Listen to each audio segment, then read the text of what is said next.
अब तो सत्ता परिवर्तन हो गया, आपने पहले भी कहा था। सत्ता परिवर्तन हुआ और अच्छा के लिए परिवर्तन हुआ।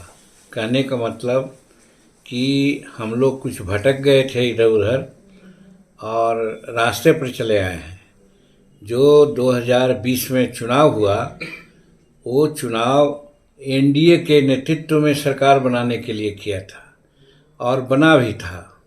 लेकिन हम लोग थोड़ा सा कि जिस भी कारण से हो महागठबंधन के साथ चले गए थे। लेकिन जिस प्रकार से नीतीश कुमार 2005 और 10 के बीच में अपना नाम कमाने का काम किया था, गुड गवर्नेंस दिया था, वो कहने को बाध्य हो गए तेजस्वी के सामने कि क्या बिहार के लोग 2005 के पहले वाली स्थिति चाहते हैं। इसका क्या मतलब हुआ कि उनका वर्षन था कि वो उब रहे थे कि भाई हम गुड गवर्नेंस दिया है और यहाँ लॉ एंड ऑर्डर खराब है, करप्शन ज़्यादा है और शेड्यूल कास्ट पर एट्रोसिटी हो रहा है। तो इसके लिए वो चेंज के लिए चाह रहे थे और तो चेंज हुआ, स्वागत योग्य है। सर 12 तारीख पर इसका पूर्ण बहुमत है हमारे एनडीए के साथियों का और नीतीश कुमार के मुख्यमंत्री को हम लोग ने नेता चुना है, मुख्यमंत्री बनाया है और 128 से एक आदमी भी नहीं घसकेंगे। हो सकता है एक आध वोट ज़्यादा ही आ जाए। इसलिए 12 तारीख की जो बात है उसमें किसी को कोई दिलचस्पी नहीं रखनी चाहिए कि कोई उलट पुलट हो। राजद और उनके सहयोगियों को लगता है कि मांझी जी ने 2 मंत्री पद मांगा है तो खेला इसी पर टिका हुआ है। ये बहुत गलत है। हम अपना घर है, हमारा मुखिया है, हमको अगर 2 रोटी से पेट नहीं भरता तो 3 रोटी मांगेंगे ही। तो इसमें लड़ाई कहाँ है। हम अपने घर को जला देंगे, हम बर्तन को फोड़ देंगे, कभी नहीं हो सकता। हम लोग सब एक साथ हैं। और दूसरी बात कि ये लोग जो बोलते हैं खेला का, तो जानते हैं देहात में हम लोग जानते हैं जो पहलवान पटका जाता है अखाड़ा में वही बोलता है कचा अबरी हम पटक देंगे। तो वही ये लोग कर रहे हैं, अपने पटका गए हैं तब वही आशा स्वप्न रात में भी देखते होंगे कि हम अब पटक देंगे।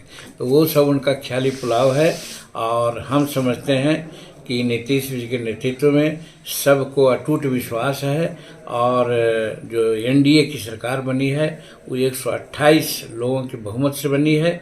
इसलिए वो 12 तारीख को कोई किसी प्रकार के अप्रिय घटना नहीं होगी। हम लोग बहुत आसानी से कॉन्फिडेंस वोट सीख कर लेंगे। सर जो में पद मिला है आपके पार्टी को, मंत्री पद, ये कोई मीडिया में कहने की बात नहीं है, ये घर की बात है। घर में पहले ही मैंने कहा कि भाई हमको 1 रोटी से पेट नहीं भरता तो हम 2-3 रोटी की मांग करेंगे। हम वही अपने नेता से मांग कर रहे हैं कि भाई आप हमको कम से कम 2 रोटी दीजिए। और फिर विभाग में भी हमने यही कहा है कि एक परंपरागत विभाग आप हमको दे रहे हैं।